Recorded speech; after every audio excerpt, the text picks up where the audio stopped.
కొన్ని రోజులు కాళేశ్వరం పేరిట డ్రామా, కొన్ని రోజులు గొర్రెల స్కామ్ అని డ్రామా, కొన్ని రోజులు ఫార్ములా ఈ పేరిట డ్రామా, మరికొన్ని రోజులు ఫోన్ ట్యాపింగ్ అని చెప్పి డ్రామా.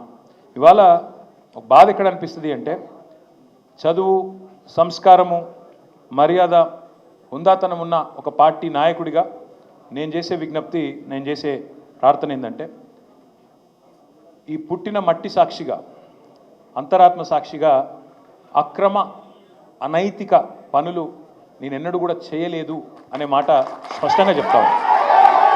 ఈ రెండేళ్లలో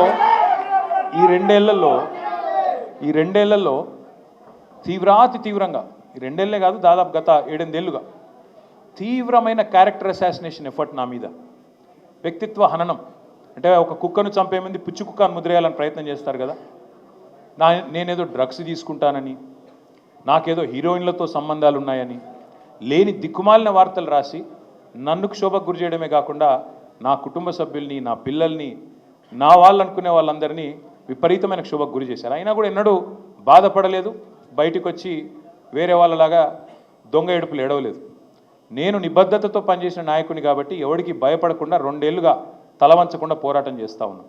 ఇవాళ నేను ఏదో టెలిఫోన్ ట్యాపింగ్లో ఏదో విచారణ క్రమాన్ని పిలిచారు, బరాబర్ పోతాం, పోయి అడుగుతా. ఏమడుగుతా? ఏం తప్పు చేసింది మా ప్రభుత్వం అని అడుగుతా, ఎక్కడ తప్పు జరిగింది అని అడుగుతా. ఇవాళ వారు సమాధానాలు చెప్పాలి నాకు. గత 2 ఏళ్ళుగా ఈ ఫోన్ ట్యాపింగ్ పేరిట ఒక డైలీ సీరియల్ మాదిరిగా, అంతులేని కథ మాదిరిగా లీకుల రూపంలో ఏదైతే మా వ్యక్తిత్వ హననం జరుగుతుందో దానికి బాధ్యులు ఎవరు అని అడుగుతా. ఎవరో హీరోయిన్ల ఫోన్లు ట్యాప్ అయినాయని మీరే ఒక 2 నెలలు నడిపిస్తారు డ్రామా. పోలీసు వాళ్ళు, కాంగ్రెస్ పార్టీ వాళ్ళు మీరే లీకులు ఇస్తారు, మీరే రాయిస్తారు, మీరే మళ్ళీ మీదికి వెళ్ళి మా వ్యక్తిత్వ హననం చేసే ప్రయత్నం చేస్తారు. ఇక వీళ్ళని బెదిరించిందట, వాళ్ళని బెదిరించిందట అని మీరే రాపిస్తారు 2 నెలలు. మళ్ళీ 3వ నెలలో మీరే రాపిస్తారు. ఏ హీరోయిన్ల ఫోన్ ట్యాప్ కాలేదు, ఎవరిది కాలేదు, అంతా బోగస్, ఇన్ని రోజులు మేము చెప్పిందంతా తూచ్ అని చెప్పి మళ్ళీ మీరే రాయిస్తారు. మరి నా పరువుకి, నా ప్రతిష్టకు కలిగిన నష్టానికి ఎవడు బాధ్యుడు? రేవంత్ రెడ్డి బాధ్యుడా? ఈ లీకులు ఇచ్చిన పోలీసు వాళ్ళు బాధ్యులా? రాసిన మీడియా వాళ్ళు బాధ్యులా? నేను అడుగుతా. అట్లా ఇంకో మాట కూడా నేను అడుగుతా. ఇవాళ మీరు ఏ అధికారి అయినా, ఈ రాష్ట్రంలో పోలీస్ అధికారి ఈరోజు రాష్ట్రంలో ఫోన్లు ట్యాప్ జరగడం లేదు అని చెప్తాడా? ముందుకొచ్చి మీ కెమెరా ముందుకొచ్చి చెప్పే ఒక్క పోలీసుడు ఉన్నాడా? డీజీపీ శివధర్ రెడ్డి ముందుకు వస్తాడా? ఐజీ ఇంటెలిజెన్స్ ముందుకు వస్తాడా? కమిషనర్ సజ్జరాన్ ముందుకు వస్తాడా?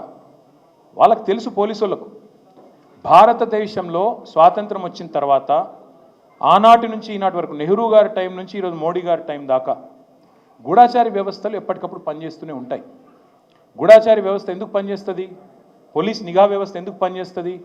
ఎవరన్నా ప్రభుత్వాలను అస్థిరపరిచే కుట్ర చేసినా, దేశంలో శాంతి భద్రతల సమస్య తలెత్తే విధంగా వ్యవహారం చేసినా, లా అండ్ ఆర్డర్ ఇష్యూ వచ్చే విధంగా ఏమైనా అపభ్రష్టపు పనులు చేసినా వాటిని నిరోధించడానికి డెఫినెట్గా పోలీస్ వ్యవస్థ తన పని తాను చేసుకుంటూ పోతుంది.